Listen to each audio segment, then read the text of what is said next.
Hello दोस्तों, कैसे हैं आप सब। आज देखिए एसएससी एग्ज़ाम जो सीजीएल, सीएचएसएल, एमटीएस और अदर जितने भी एग्ज़ाम हैं उनको लेकर के 2023 का एग्ज़ाम जो है उसको लेकर मैं वीडियो आपको बना रहा हूं। तो जैसा कि सीजीएल का जो नोटिफिकेशन है आपको वो तमाम वेबसाइट पर जारी कर दिया गया, लेकिन अभी एसएससी के रिगार्डिंग एसएससी की तरफ से ऑफिशियली कोई भी नोटिफिकेशन अभी जारी नहीं किया गया है, जो कि 4 से 5 दिन में हो सकता है जारी कर दिया जाए। उसके बाद आप एसएससी सीजीएल का फॉर्म फिलअप कर सकते हैं 2023 वाला। तो अभी वेट करिएगा, दो से 4 दिन या 5 दिन जो भी समय लगेगा, उसमें ऑफिशियल जब नोटिफिकेशन जारी कर दिया जाता है तो उसमें आपको वैकेंसी प्लस हर चीज़ आपको डिटेल दे दी जाती है। वहाँ से आप नोटिफिकेशन पढ़ के आप अपना अच्छे से फॉर्म भर सकते हो। उसके अलावा आप क्या कर सकते हैं कि अभी अपने पास जितने भी डॉक्यूमेंट्स हैं उनको अरेंज कर सकते हैं और आप अपनी तैयारी को कंटिन्यू जारी रखें, क्योंकि देखिए वैकेंसी कम है ज़्यादा है, आपको तैयारी छोड़नी है नहीं, तैयारी आपको कंटिन्यू करनी ही है और अच्छे से करनी है। क्योंकि 2024 का जो चुनाव है उसको देखते हुए जो SSC back to back exam करवा रहा है, रिजल्ट दे रहा, फॉर्म फिल करवा रहा है, तो अच्छी वैकेंसी देगा आपको। तो इसमें आपको एक अच्छा चांस है कि 6 महीने आप तैयारी करके एक जॉब पा सकते हैं, अच्छे से पा सकते हैं। तो इसमें बिल्कुल भी पीछे नहीं हटना है। और अभी देखिए एसएससी सीजीएल का जो एग्ज़ाम का डेट आया है वो अनाउंस कर दिया गया कि 14 सितंबर 2023 से 27 सितंबर 2023 के बीच में आपके होना है। यानी कि 3 महीने आपको सेपरेट तैयारी के लिए मिल जा रहा, बाकी आप प्रैक्टिस भी कर सकते हैं। तो हम इस वीडियो में बात करेंगे कि देखिए आपको जो एग्ज़ाम है तो हम आपको केवल स्ट्रेटजी नहीं बताएंगे, बल्कि अदर वीडियो में भी आपको स्ट्रेटजी बताई जा रही है हर वीडियो में, लेकिन हम आपको अलग से कुछ बताएंगे कि आपको अलग से हम क्या प्रोवाइड कर सकते हैं। तो आपकी जो जर्नी है एसएससी सीजीएल की जो जर्नी है उसमें आपको जब तक ज्वाइनिंग लेटर नहीं मिल जाता, यानी कि प्री प्लस मेंस, और उसके बाद जब तक ज्वाइनिंग लेटर नहीं मिल जाता तब तक हम आपके साथ रहेंगे और आपको प्रॉपर गाइड करते रहेंगे। और मेरा मानना है कि जब तक आप लोगों को ज्वाइनिंग लेटर नहीं मिल जाता तब तक आप लोगों को पढ़ाई बिल्कुल छोड़नी नहीं, डिले नहीं करनी बिल्कुल भी।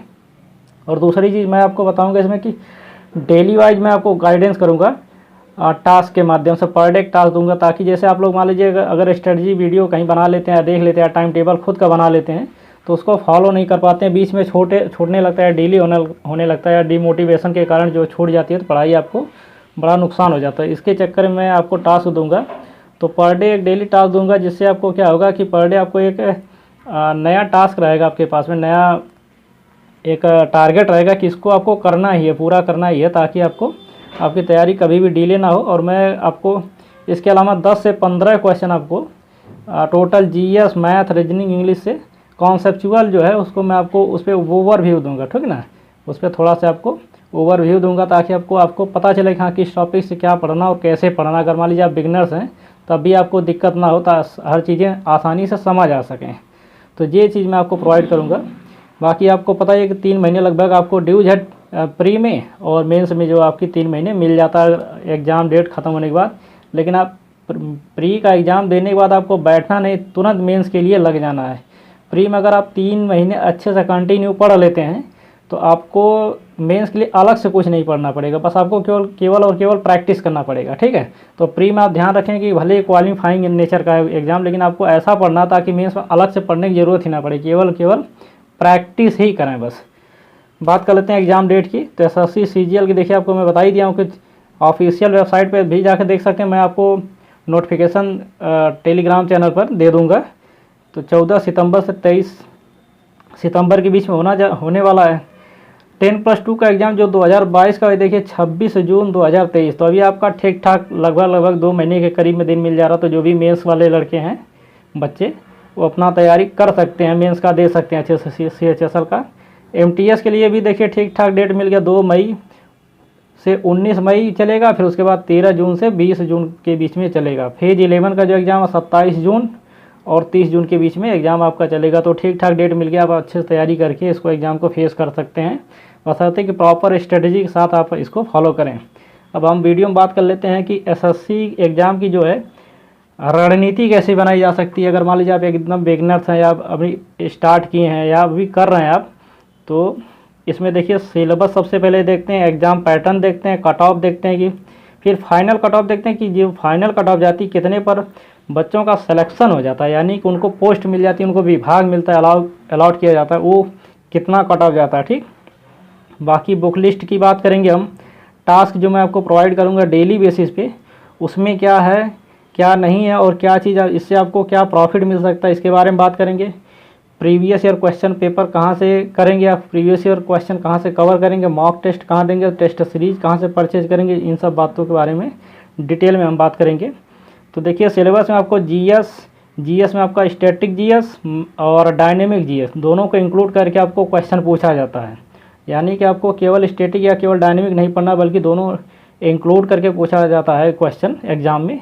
मैथ में आपको एडवांस मैथ और नॉर्मल मैथ दोनों आता है। Reasoning, English. रीजनिंग में आपको ध्यान रखना है कि सिटिंग अरेंजमेंट, स्टेटमेंट, कथन निष्कर्ष यानी ब्लड रिलेशन और मैट्रिक्स जो आती है ये वाला क्वेश्चन, इसमें आपको पैटर्न समझना है। ये बहुत ज़रूरी है, आपको जितना प्रैक्टिस करेंगे उतना ज़्यादा आपको पैटर्न समझ में आएगा, तो इसको आसानी से आप क्वेश्चन कर सकते हैं। देखिए टाइम इज मनी, यानी कि जितना देर आप समय देंगे 3 महीने प्री के लिए, जितना ज़्यादा प्रैक्टिस करेंगे, जितना ज़्यादा समय देंगे, तो ये आपको मनी में कन्वर्ट हो जाएगा। यानी कि आपको जब जॉब मिल जाएगी तो उतना ही अच्छा पोस्ट मिलेगा, उतना ही आपको अच्छी सैलरी मिलेगी। तो टाइम इज मनी। तो आप जितना ज़्यादा प्रैक्टिस हो सकता है जीएस का, मैथ का, रीजनिंग का, इंग्लिश का, उतना ज़्यादा प्रैक्टिस करें, किसी भी सोर्स से करें, बशर्ते करें। अलग से आपको मेंस में थोड़ा जुड़ जाता है क्वालिफाइंग नेचर का, कंप्यूटर और टाइपिंग है। अभी 2022 का जो नोटिफिकेशन या जिस पे एग्ज़ाम हुआ था, पैटर्न चेंज हुआ पूरा एसएससी का, एसएससी सीजीएल का, तो हम मान चल सकते हैं कि अभी जो पैटर्न चेंज हुआ तो बहुत जल्दी पैटर्न चेंज होता नहीं है। 10 साल 15 साल या जो भी 7-8 साल के बाद ही चेंज होता है, तो उसी पैटर्न को फॉलो कर सकते हैं। बाकी नोटिफिकेशन 4 से 5 दिन में आपका आ जाएगा, तो आप देख ही सकते हैं क्या पैटर्न उसमें क्या फॉलो किया जा रहा है। तो सबसे कि आप अभी तक 2022 का ही मान के चल सकते हैं कि वहीं से आपका सिलेबस जो है उसी को सिलेबस और उसी का पैटर्न जो है एग्जाम की, उसी पैटर्न पर आपको तैयारी करना है, तो उसी को फॉलो करके चलते हैं। तो देखिए प्रीलिम्स में आपका जो क्वालिफाइंग नेचर का है, तो इसमें मैथ में 25 क्वेश्चन, एक क्वेश्चन 2 मार्क्स का होता है, ठीक है। तो रीजनिंग 25 क्वेश्चन, इंग्लिश 25 क्वेश्चन और जीएस आपका 25 क्वेश्चन, यानी कि टोटल 100 क्वेश्चन आते हैं। एक क्वेश्चन 2 मार्क्स का, यानी कि 100 क्वेश्चन 200 मार्क्स का होता है। 1 घंटे आपको टाइमिंग मिलती है। ऑनलाइन टेस्ट होता है, कंप्यूटर बेस्ड सीबीटी होता है, ठीक है। एक क्वेश्चन 4 ऑप्शन रहेंगे, उसमें से आपको ऑप्शन दे करके हिट करना रहता है, ऑप्शन का आंसर करना रहता है। 60 मिनट टाइमिंग मिलती है। और नेगेटिव मार्किंग होती है 0.25%, यानी 1/4 की नेगेटिव मार्किंग। यानी कि अगर आपका 4 क्वेश्चन अगर गलत हो जाता है तो सही 1 क्वेश्चन रहेगा तो 0 हो जाएगा, यानी कि 1 नंबर इसमें से सही वाली में से काट लिया जाएगा। मेंस का देख लेते हैं। इसमें देखिए पेपर फर्स्ट जो उसमें सेक्शन फर्स्ट में आपको मैथ 30 क्वेश्चन, रीजनिंग 30 क्वेश्चन, फिर सेक्शन 2 में जीएस 25 क्वेश्चन, इंग्लिश आपका 45 क्वेश्चन। यानी कि आपको इंग्लिश देखिए मेजर रोल प्ले करने वाला सिलेक्शन में, क्योंकि यहाँ पे देखिए प्री जो है केवल क्वालिफाइंग नेचर का है, मेंस आपका इस पर मेरिट डिसाइड होगी। तो ज़्यादा प्रैक्टिस इंग्लिश को ज़्यादा मेजॉरिटी दें और इसको पढ़ने की कोशिश करें। और देखिए एक क्वेश्चन जो आपका 3 नंबर का, यानी कि 30 क्वेश्चन 30, 25 और 25 यानी 130 क्वेश्चन बन जाते हैं 390 नंबर का। तो यहाँ पे देखिए जब मैथ और रीजनिंग का 1 घंटे की टाइमिंग मिलती है, यानी कि आपको जब जे सेक्शन जब आप कर लेंगे, कंप्लीट कर लेंगे, ध्यान से सुनिएगा कि इसको जब आप कंप्लीट कर लेंगे उसके बाद ही ये सेक्शन दूसरा जो है आपको एग्ज़ाम में खुलेगा। यानी कि आप एक साथ यानी 2 घंटे में नहीं कर सकते। पहले 1 घंटे में केवल और केवल मैथ और रीजनिंग को अटेम्प्ट करना है, उसके बाद जाके आपको जीएस और रीजनिंग का ऑप्शन खुलेगा करने के लिए, क्वेश्चन अटेम्प्ट करने का ऑप्शन खुलेगा। तो यहाँ से 1 घंटे में आपको जीएस और इंग्लिश करना है। तो इसको आपको थोड़ा समझ लेना कि 1 घंटे में केवल और केवल न्यूमेरिकल पोर्शन आपको अटेम्प्ट करना है। तो इसके लिए आपको ज़्यादा प्रैक्टिस होनी चाहिए। 60 क्वेश्चन 1 घंटे में करना है। बाकी जीएस और इंग्लिश आपको ज़्यादातर थ्योरेटिकल टाइप में आएगा, तो इसको आपको 1 घंटे में इसको भी अटेम्प्ट करना है। इसलिए इंग्लिश को जो ज़्यादा प्रायोरिटी दें, आप इसको ज़्यादा से ज़्यादा फोकस करें। 390 नंबर, यानी हम मान चल सकते हैं कि कट ऑफ कुछ भी आए, आपको प्री में 150 प्लस मार्क्स गेन करना, ताकि आपको इतनी अगर आप अच्छे से तैयारी करेंगे 150 प्लस मार्क गेन हो जाएगा, तो आपको मेंस के लिए अलग से पढ़ना नहीं पड़ेगा। और अलग से जब पढ़ना नहीं पड़ेगा तो आप मेंस में ज़्यादा प्रैक्टिस करेंगे, ज़्यादा मॉक टेस्ट लगाएंगे, तो आपको 390 में से 340 नंबर ये टारगेट बनाना पड़ेगा कि इतना आपको लाना अच्छे सिलेक्शन के लिए, अच्छे पोस्ट के लिए, रैंक के लिए। बाकी पेपर सेकंड जो आपका है, एक कंप्यूटर का कुछ क्वेश्चन पूछा जाता है, जैसे 20 क्वेश्चन 60 मार्क्स का, ठीक है। एक क्वेश्चन 3 नंबर का, तो 20 क्वेश्चन 60 मार्क्स का, 15 मिनट आपको समय दिया जाएगा इसको। और ये क्वालिफाइंग फाइन नेचर का। उसके बाद आपको टाइपिंग करवा ली जाती है उसके उसी दिन। ये मेंस का जो है आपको पहले पेपर फर्स्ट होगा, उसके तुरंत बाद कंप्यूटर का टेस्ट होगा, उसके बाद तुरंत कुछ देर समय देने के बाद आपको तुरंत के तुरंत टाइपिंग करवा ली जाती उसी दिन। 27 वर्ड पर मिनट के हिसाब से आपको टेस्ट देना रहता, 15 मिनट आपको टाइपिंग करनी रहती है। ये भी क्वालिफाइंग फाइन नेचर का ही है। तो उम्मीद है कि आप इसको समझ गए होंगे कि पेपर फर्स्ट के बाद जब रिजल्ट आएगा उसके बाद मेंस आपका 3 महीने के करीब में उसी एग्ज़ाम के 3 महीने के बाद करवा लिया जाता है। एसएससी फास्ट चली मान चल सकते हैं कि मैक्सिमम 3 महीने या इससे कम भी मान चल सकते हैं। इसीलिए आपको कह रहा हूँ कि प्री में आपको अच्छे से पढ़ने की ज़रूरत है, ताकि आपको मेंस में केवल और केवल प्रैक्टिस करना रहे बस। और मेंस का ये जितना भी पेपर फर्स्ट सेकेंड और थर्ड ये एक ही दिन में आपको करवा लिया जाता है। इसके अलग से 2 दिन में जारी नहीं होगा, बस एक ही दिन में आपको इसको करना रहता है। तो इसको ध्यान में रखते हुए आप तैयारी करेंगे, ठीक है। ऐसा नहीं कि आपको पेपर फर्स्ट कर लिए फिर उसके बाद हमको सेकंड या थर्ड के लिए गैप मिलेगा, कुछ नहीं, उसी एक ही दिन में हो जाएगा आपका। बात करते हैं एलिजिबिलिटी की, फॉर्म कौन लोग भर सकते हैं या क्राइटेरिया क्या। तो अगर आपने बैचलर डिग्री किसी भी स्ट्रीम से किया है, यानी कि बीए, बीएससी, बीटेक या मेडिकल या बीकॉम, किसी भी स्ट्रीम से आपने बीए कर रखा है या बैचलर डिग्री कर रखा है, तो आप इसके लिए एलिजिबल हैं। परसेंटेज की कोई डिमांड नहीं होती है। आप third division, second division, first division, कोई भी डिवीज़न पास हो, कोई मतलब नहीं, बशर्ते कि आपके पास ग्रेजुएशन की डिग्री कंप्लीट होनी चाहिए और नोटिफिकेशन तक आपकी फाइनल डिग्री जो है वो मिल जानी चाहिए। यानी कि आपका जो मार्क्स है वो पता हो जाना चाहिए कि आपको फॉर्म फिल करने से पहले आपको ये कंप्लीट होना चाहिए। डॉक्यूमेंट रिक्वायरमेंट क्या है, 10th की marksheet plus passing certificate, 12th की मार्कशीट प्लस पासिंग सर्टिफिकेट, आधार कार्ड, आपको एक फ़ोटो लग जाएगी इसमें। जब फॉर्म फिल करेंगे आप अपने से करेंगे या फिर किसी साइबर कैफ़े से करवाएंगे, तो ध्यान रखना कि किसी भी प्रकार की मिस्टेक ना हो, ताकि आपको केवल तैयारी पर फोकस करना है, फॉर्म रिजेक्ट या करेक्ट होने का कोई भी टेंशन ना रहे। तो 10th की मार्कशीट, 12th की मार्कशीट, फ़ोटो, और आपको अगर मान लीजिए EWS, OBC, SC या ST से बिलोंग करते हैं आप, तो आपको कास्ट सर्टिफिकेट नया बनवा लेना है। भारत सरकार का, सेंट्रल गवर्नमेंट की कास्ट सर्टिफिकेट बनवा लेना, क्योंकि नोटिफिकेशन में दिया जाता है कि आपको जब फॉर्म फिल करेंगे उसी समय का आपको कास्ट सर्टिफिकेट DV के दौरान मांगा जाता है। और सबसे अच्छा क्या है कि देखिए एसएससी जो पहले इसका पैटर्न बहुत लेंदी होता था, आपको पहले प्री करवाया जाता था, फिर मेंस करवाया जाता था, उसके बाद फिर फाइनल लिस्ट आपका कट ऑफ आता था मेंस का, फिर उसके बाद DV करवाई जाती थी, DV के बाद फिर फाइनल लिस्ट बनता था, फिर कहीं 6 महीने बाद जाके आपको ज्वाइनिंग मिलती थी, फिर ज्वाइनिंग में भी आपको फिर से DV करवाई जाती थी। लेकिन ये क्राइटेरिया, ये जो पैटर्न है इसको शॉर्ट कर दिया गया है, ताकि ज़्यादा से ज़्यादा सिलेक्शन और जल्दी से जल्दी दे सकें। तो आपको प्री के बाद तुरंत 3 महीने के अंदर मेंस करवा लेते हैं और 45 से 50 दिन के अंदर आपको मेंस का रिजल्ट दे देंगे। और रिजल्ट क्या देंगे, उसमें आपको डायरेक्ट आपको विभाग अलॉट कर देंगे, और आपको विभाग में जा करके जो आपको विभाग मिलेगा, रिलेटेड विभाग में जाके आपको DV करवाना, अलग से कुछ भी नहीं करवाना, ताकि आपको तुरंत के तुरंत जॉब मिल जाए। तो ज़्यादा से ज़्यादा 6 से 1 साल के बीच की जो टाइमिंग है, 6 महीने में आपका मेंस क्लियर, उसके बाद DV लेके ज्वाइनिंग तक का 1 साल के बीच में आपका सब कुछ फाइनल हो जाएगा। इसलिए आपको केवल और केवल 6 महीने लग के तैयारी करनी है। तो आपको एलिजिबिलिटी पता ही होगी कि ग्रेजुएशन करना है, और डॉक्यूमेंट में जो है 10th 12th, आधार कार्ड, और आपको कास्ट सर्टिफिकेट, हो सके तो निवास भी बनवा लीजिएगा, डोमिसाइल सर्टिफिकेट, बस यही सब चाहिए। आप जहाँ से अगर खुद से करें या फिर किसी के साइबर कैफे से करवाएं, तो फॉर्म फिल जो है देख के थोड़ा समझ के करवाएं। बात करते हैं तैयारी आपको करनी कैसे, बुक लिस्ट क्या फॉलो करना, पढ़ना क्या चीज़ है, कहाँ से क्या पढ़ना। जैसे मान लीजिए GS है, मैथ है, रीजनिंग है, और आपको इंग्लिश है, करंट अफेयर, ये सब चीज़ें पढ़ना कहाँ, सोर्स।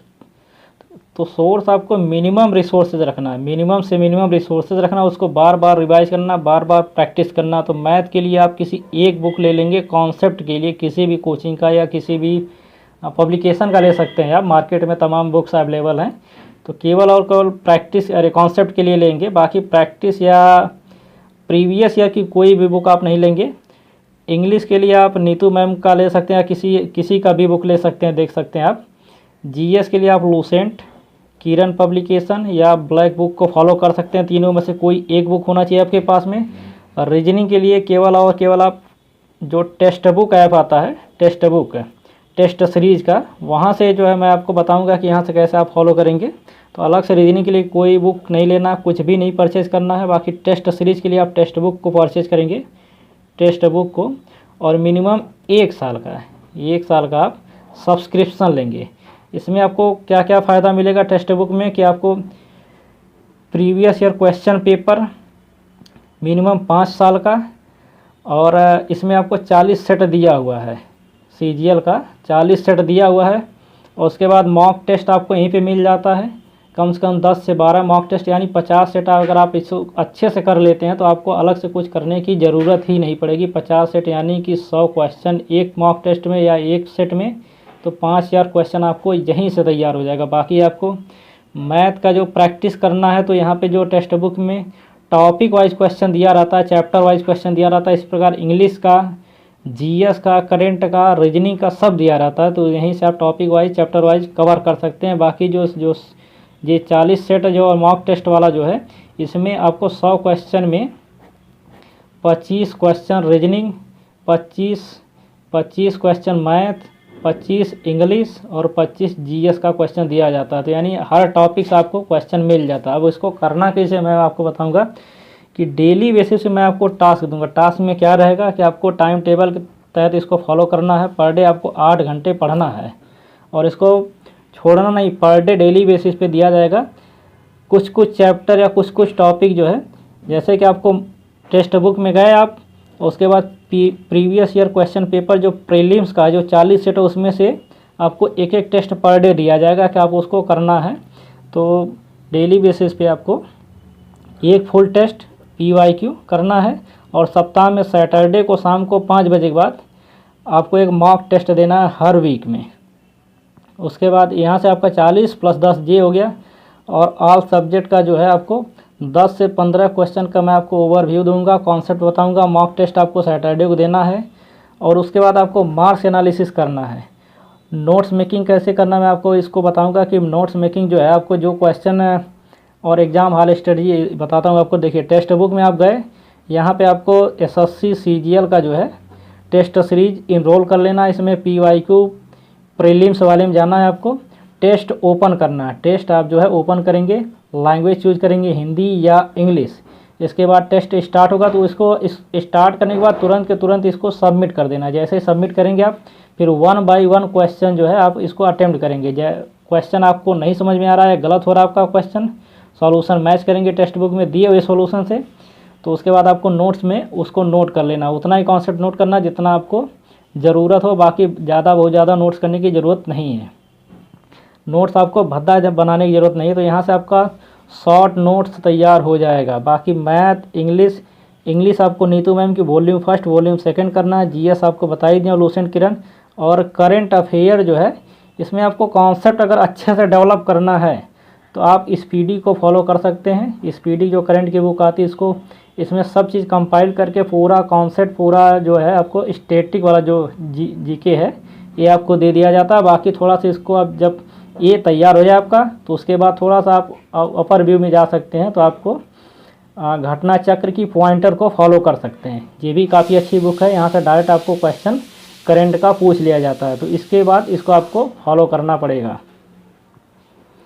और ये आपका जो है टास्क जो है, टास्क में मैं क्या दूंगा आपको, मैथ के पर डे एक टॉपिक, रीजनिंग आपको यहीं से टेक्स्ट बुक से जो आप 25 क्वेश्चन करेंगे यहीं से कवर कर लेना आपको। यहीं से कॉन्सेप्ट आपको नोट्स बना लेना है। बाकी मैथ का 10 पेज का नोट्स बनाना है, उसमें आपको केवल और केवल फार्मूला रहेगा। बाकी क्वेश्चन उसमें कुछ भी नहीं रहेगा। क्वेश्चन आपकी प्रैक्टिस केवल रफ वर्क में होगी। इंग्लिश की भी रफ वर्क में होगी। इंग्लिश का आपको नोट्स बनाना, वोकैब का, ग्रामर का, और आपको ग्रामर वोकैब हो गया, इस तरह से आपको बना लेना है।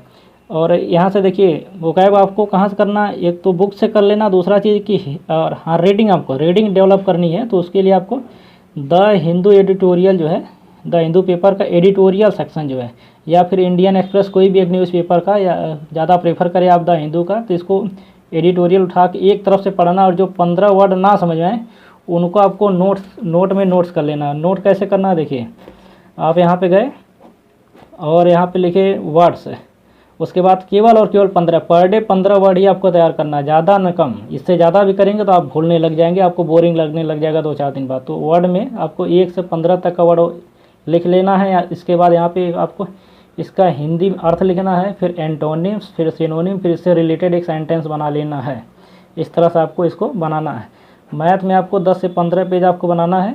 यहाँ पे केवल और केवल फार्मूला रहेगा, बाकी स्क्वायर, जैसे 1 से 50 तक की संख्याओं का आपको स्क्वायर याद करना है, 1 से 50 तक की संख्याओं का आपको क्यूब याद करना है, 1 से 40 तक का पहाड़ा यानी टेबल याद करना। आपको याद कैसे करना, पर डे 5-5 संख्याओं का आप लेंगे। मैं आपको टास्क के माध्यम से, मेरे कुछ लेक्चर जो है टास्क का जो दिया गया वो प्रीवियस दिया गया है, आप प्लेलिस्ट में जाकर देख सकते हैं। बच्चे उसको फॉलो कर रहे हैं, उनको काफ़ी फ़ायदा भी मिल रहा है, तो वहाँ से आप देख सकते हैं। तो इस तरह से आप इसको कर सकते हैं। बाकी मैं आपको डेली बेसिस पे आपको नोट्स, PDF सब कुछ प्रोवाइड करूँगा टेलीग्राम पर। आपको अलग से कुछ भी करने की ज़रूरत नहीं पड़ेगी।